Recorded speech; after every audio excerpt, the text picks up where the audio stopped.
Perkenalkan, nama saya Albert Gaspers, NIM 022012, mata kuliah komunikasi, dosen Nurse Milani Posuma, Eskop, MPD. Di sini saya akan membahas tentang komunikasi terapeutik pada pasien dengan gangguan jiwa. Apa itu komunikasi terapeutik? Komunikasi terapeutik adalah komunikasi yang direncanakan secara sadar, bertujuan, dan kegiatannya dipusatkan untuk kesembuhan pasien.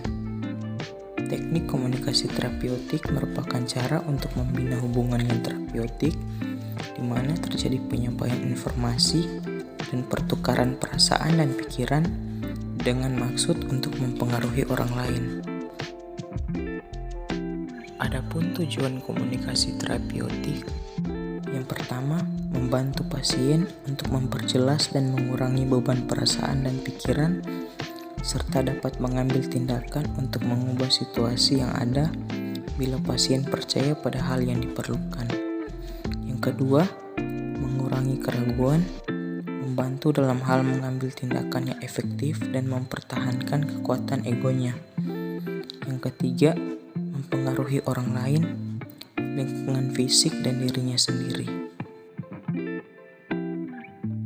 Kita masuk pada komunikasi terapeutik pada pasien gangguan jiwa. Pada klien dengan masalah gangguan jiwa memerlukan teknik yang berbeda dengan klien yang memiliki masalah kesehatan fisik. Karakteristik yang dimiliki oleh perawat dalam melakukan interaksi dengan klien gangguan jiwa adalah sebagai berikut. Yang pertama, tidak menghakimi.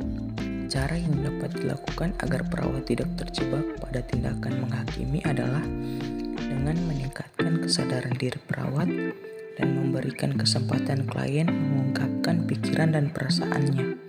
Menghargai klien sebagai orang yang mampu diberikan tanggung jawab, memberikan kesempatan klien untuk mengambil keputusan. Yang kedua, menerima. Sikap menerima merupakan karakteristik lain dari perawat yang caring. Penerimaan adalah menegaskan klien sebagaimana adanya dan mengakui bahwa klien memiliki hak untuk mengekspresikan emosi dan pikirannya. Perawat yang memiliki sifat menerima terlihat dari sikap menghargai pikiran dan perasaan klien dan membantu mereka untuk memahami diri sendiri. Yang ketiga, hangat. Sikap hangat merupakan karakteristik lain dari perawat yang caring. Sikap hangat terlihat perhatian kepada klien dan mengungkapkan kesenangan dalam merawat klien. Ini bukan berarti bahwa kita harus berlebihan dengan klien atau berusaha untuk menjadi teman mereka. Sikap hangat dapat diungkapkan secara nonverbal, sikap positif, nada yang ramah, dan senyum yang hangat. Secara nonverbal, sikap positif, nada yang ramah, dan senyum yang hangat.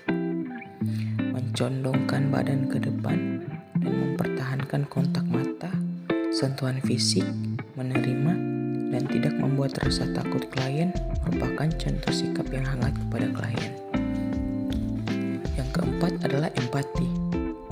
Empati merupakan sikap yang paling utama dalam menunjukkan caring. Empati berarti memahami pikiran dan perasaan klien dan ikut merasakan perasaannya, tapi ikut terlarut di dalamnya. Dalam mencapai empati, ada dua proses yang dilewati, yaitu memahami dan validasi. Langkah yang pertama memahami perasaan klien melalui observasi. Langkah yang kedua menvalidasi perasaan klien dengan cara meminta klien mengungkapkan perasaannya. Empati dapat memfasilitasi hubungan terapeutik dan membantu klien memahami dirinya sendiri. Yang kelima adalah keaslian. Menjadi perawat yang caring harus memiliki pribadi yang tulus dan menjadi diri sendiri dalam menjalani interaksi dengan klien. Ketika kita komitmen dengan klien, maka kita harus bersikap profesional. Profesional di sini maksudnya adalah berperan sebagai tenaga kesehatan yang memberikan layanan kesehatan dengan tujuan untuk menyembuhkan klien. Yang keenam adalah kongruensi. Kesesuaian antara komunikasi verbal dan non-verbal merupakan indikasi dari kongruensi. Kongruensi dibutuhkan untuk menumbuhkan hubungan saling percaya antara perawat dengan klien. Yang ketujuh adalah sabar. Untuk membina hubungan terapeutik, hal penting yang dilakukan adalah sabar dengan klien. Karakter ini dapat meningkatkan kemandirian klien. Sabar artinya memberikan klien ruang untuk mengungkapkan perasaannya, berpikir, mengambil keputusan, dan memberikan kesempatan untuk membuat perencanaan sesuai keinginan dan kebutuhannya. Yang kedelapan adalah hormat. Menghargai klien merupakan karakteristik lain dari perawat yang caring. Sikap hormat termasuk pertimbangan untuk klien, komitmen melindungi mereka dari bahaya lain, dan percaya terhadap kemampuan mereka dalam menyelesaikan masalah atau melakukan perawatan secara mandiri. Yang kesembilan, dapat dipercaya. Dapat dipercaya merupakan karakteristik lain dari perawat yang caring, di mana karakter ini mengawali karakter-karakter caring yang lain. Dengan kemampuan interpersonal yang baik, dapat membantu perawat mengontrol emosional klien dan membantu membangun hubungan saling percaya dengan klien. Yang ke-10, terbuka. Hubungan saling percaya dapat terbina ketika perawat bersikap terbuka. Untuk menumbuhkan sikap terbuka pada klien dapat dilakukan dengan mendengar klien, percaya dengan apa yang mereka lakukan, dan tidak menghakimi. Yang ke-11, humor. Humor merupakan karakteristik yang penting dalam membina hubungan terapeutik dengan klien. Humor dapat menciptakan hubungan yang hangat dengan klien, menghilangkan rasa takut dan khawatir klien terhadap perawat. Pelaksanaan tindakan keperawatan pada klien halusinasi. Apa sih halusinasi? Halusinasi merupakan perubahan sensorik persepsi di mana klien merasakan sensasi palsu berupa suara, penglihatan, pengecapan, perabaan, atau penghidungan.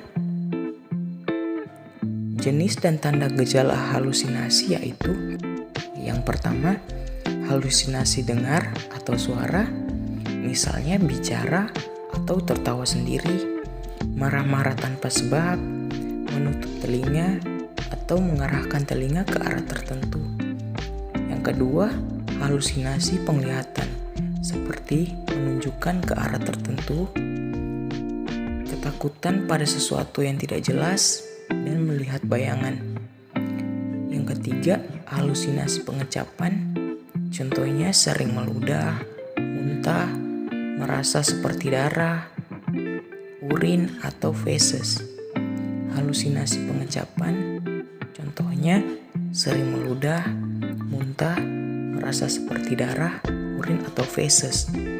Yang keempat, halusinasi perabaan, yaitu menggaruk-garuk permukaan kulit, mengatakan ada serangga di permukaan kulit, dan merasa seperti disengat listrik. Strategi pelaksanaan komunikasi klien halusinasi yaitu: sesi pertama, membantu klien mengenal halusinasinya, mengajarkan klien mengontrol halusinasi dengan cara menghardik dan membuat jadwal kegiatan harian. Sesi kedua, mengevaluasi jadwal kegiatan harian klien, mengajarkan klien cara minum obat, menganjurkan klien latihan, dan memasukkan latihan ke dalam jadwal kegiatan harian. Sesi ketiga, mengevaluasi jadwal kegiatan harian, mengajarkan klien cara bercakap-cakap untuk mengontrol halusinasi, menganjurkan klien latihan, dan membuat jadwal kegiatan harian. Sesi yang keempat yakni mengevaluasi jadwal kegiatan harian, mengajarkan klien melakukan rutinitas terjadwal untuk mengontrol halusinasi, mengajarkan klien latihan, dan membuat jadwal kegiatan harian. Sekian presentasi tentang komunikasi terapeutik pada pasien dengan gangguan jiwa. Saya pamit.